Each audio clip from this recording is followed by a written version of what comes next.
driver's license yesterday.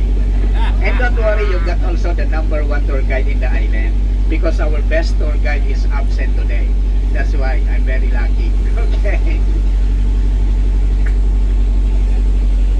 Or maybe someday if you plan again to go back here, stay overnight. You're gonna stay at the grandest hotel in the island, the #1 hotel in the island, and the only hotel in the island. In your places, if you have 5-star hotels, in Coreegidor we have 31 star. We have 31 rooms, 1 star for every room. We have also a big swimming pool. It can occupy about 200 standing ovation. And of course, we have the swimming beach. Ayan. Down to your left side, that's the only swimming beach in the island. We call that the South Beach or the Black Beach. Don't worry the sharks in Coreegidor. They're all vegetarians here. And the liberation forces, when they attacked Coreegidor, when they landed at the Black Sea or the South Beach. Now here in front, as you can see, this is the map of the island. It is shaped like a tadpole. No other shape. Is there another shape? Don't mention it. Okay. It is shaped like a tadpole. Baby frog. It has a tail in a head. We arrive at the next section of the island at the north side of the island. North side facing Bataan Peninsula. That's the mainland of Bataan where we came from. So overlooking view the north side of the island. Divided into 3 elevation into 5 barrios. And the whole next section of the island considered also as the famous barrio before, Barrio San Jose. That's where the Filipinos and their families were allowed to stay. The Americans and their families at that time stay at the middle and top side area, the highest point. The Filipinos at the lowest part. And to your left side, another barrio before, Barrio Concepcion. That's where the prison cell or stockade area. During the Spanish time, the long-time Filipino prisoners, not prisoners of war, those are from Bilibids in Manila.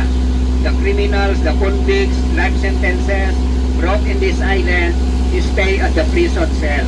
But during the American time, the Americans utilize those prisoners as their workers before. So they're the ones who built the railroads because their means of transportation at the time, they have 9 electric trolley cars that goes around the island from tail to head. It took them 1 hour travel time, replica now of this Tranvia bus we're riding.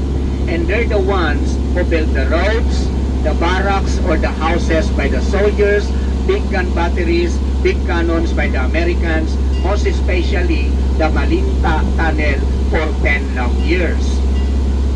When the Japanese defeated also the Americans and occupied this island, they utilized also American prisoners as their workers before. There were about 300 American prisoners left behind in this island, all technical experts. They're the ones who built the houses of the Japanese, restored the electricity, the pumping stations. They're the ones who dug those Japanese tunnels, and they're the ones who gathered those scrap metals and shipped to Japan. Also, when the Americans occupied this island, they divided the island into 4 parts. They have the tail side, bottom side, middle side, and top side. When the Japanese defeated the Americans and occupied this island for 3 years, from 1942 to 1945, the Japanese divided also the island into 5 parts. They have the tail side, bottom side, middle side, top side, and suicide. This is where the Japanese commit suicide, and one of the suicide cliff to your left side. That's about 200 feet above the waves. That's where some of the Japanese commit suicide. Because the Japanese at the time don't want to surrender to the Americans because surrendering for them is a disgrace to their emperor.